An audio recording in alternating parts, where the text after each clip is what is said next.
कुछ ही दिनों की बात है। अच्छा, फिर तो मेरा दोस्त भी लुगाई का गुलाम बन जाएगा मामा।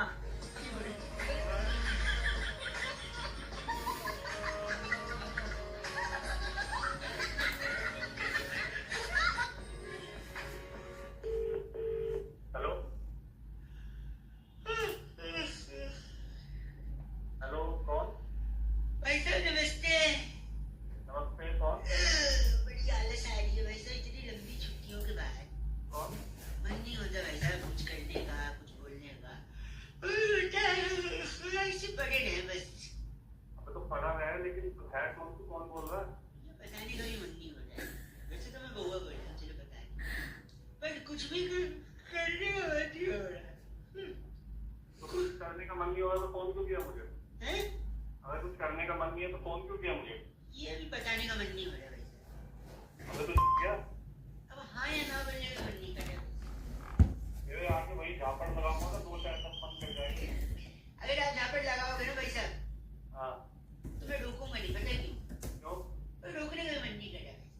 अबे वो पागल हो गया क्या? भाई साहब पागल कैसे हो सकता हूँ मैं? क्यों?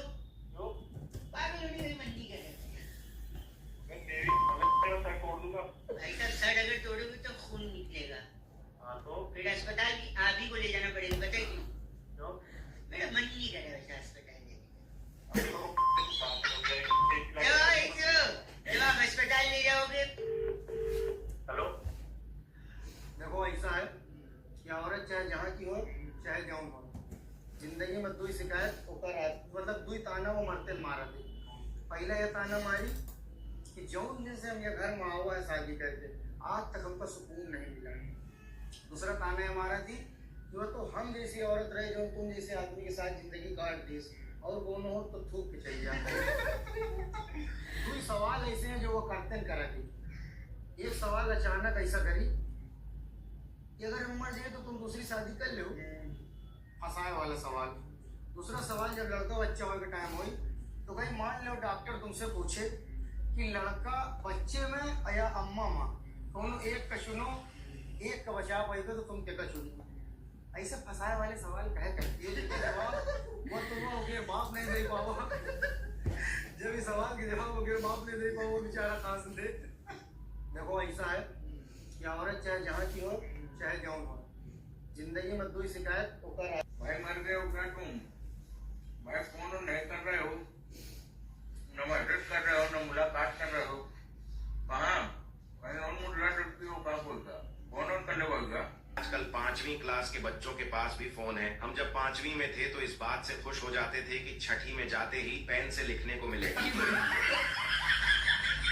आजकल 5वीं क्लास जब घर में पोंछा लगा हो तो साला ऐसे निकलना पड़ता है जैसे आतंकवादियों ने बारूद बिछा दिया हो। बीड़ी पीने के बाद लोग पापा हाँ, बुला रहे थे क्या? भाई मम्मी बता रही थी कोई लड़की वड़की चक्कर है तुम्हारा।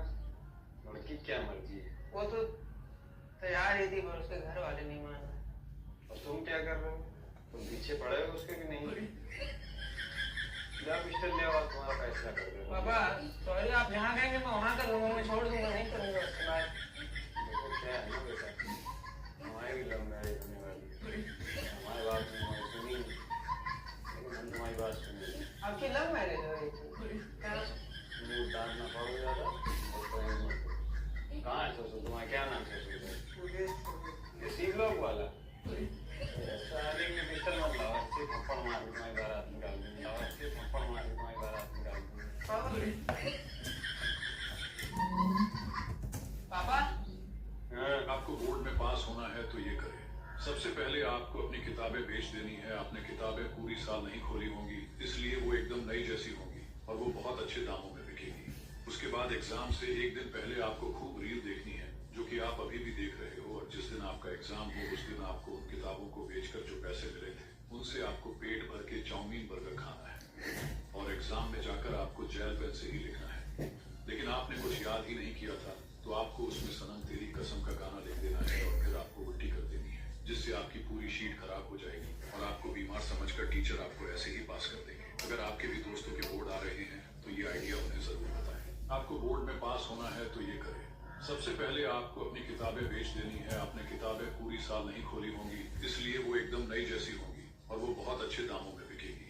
उसके बाद एग्जाम से एक दिन पहले आपको खूब रील देखनी है, जो कि आप भाई तू रील्स नहीं भेज रहा है, कहीं तू करियर पे फोकस तो नहीं करने लग गया? गद्दारी नहीं मित्र। भाई तू रील्स साला किस तरह से लोग से दोस्ती तोड़े समझ में नहीं आ रहा है। ये शुद्ध दोगला टाइप का दोस्त है मेरा। स्टोरी स्टेटस ऐसे लगाएगा लगता है राम भगवान इनके अंदर घुस गए और घर से बाहर निकलते इनका अंदर का रावण जाग जाता है। साला बोका चोला सब जहाँ जाओ वहाँ लड़कीबाजी करना शुरू कर देता है साला। मम्मी बोलती है बेटा अच्छे लड़कों के साथ दोस्ती रखना, लड़ाई झगड़ा मत करना। अच्छा। पर मेरा ग्रुप में साला सब एक से गुंडा बुला पड़ा है, जहाँ जहाँ वहाँ रंगदारी झड़ना स्टार्ट कर देता। जैसे कुत्ता गु खाए बिना नहीं रहता, साला ये लोग लड़ाई झगड़ा किए बिना नहीं रहता। वो कारचोला सब। मम्मी बोलती है गुटखा खाने वालों में उच्च संस्कार होते हैं। वे बड़े शांत और मौन रहते हैं। थूक कर केवल तभी बोलते हैं जब बोलने की कीमत गुटखे से अधिक हो, वरना बूहा में ही जवाब देते हैं। अगर कोई व्यक्ति बात करने के पहले गुटखा थूक रहा है तो समझ जाइए वह बहुत ज्ञान की बात बताएगा।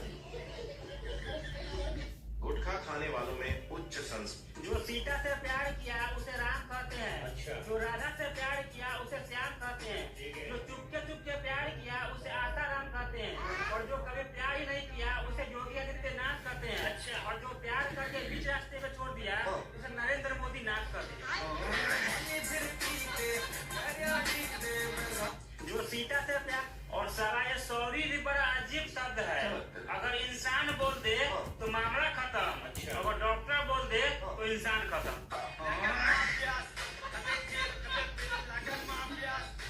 और सारा ये उत्तर प्रदेश से बड़ी खबर आ रही है। 26 जनवरी को सुबह 8 बजे बटेंगे लड्डू। अपने सभी दोस्तों को शेयर करें ताकि जल्दी स्कूल पहुंच जाए। उत्तर प्रदेश से बड़ी खबर आ रही है। 26 जनवरी और हमारे साथ पढ़ने वाली लड़कियां मम्मी बन गई। अच्छा। और हम शादी के लिए आज भी पैसा कमा रहे हैं काका।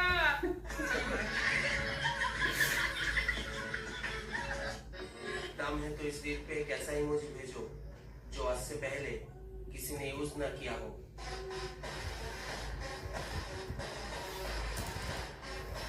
दम है तो इस रील पे एक ऐसा इमोजी भेजो। भैया लड़कों की जिंदगी तो तबला है, लेकिन लड़कियों की जिंदगी लड़कों ज्यादा तबाह है। लड़कियों की जिंदगी में इतनी ज्यादा प्रॉब्लम है, लेकिन दिखाई क्यों नहीं देती। अबे हम लड़का लोग का क्या है, जरा सी टेंशन हुई बाइक उठाए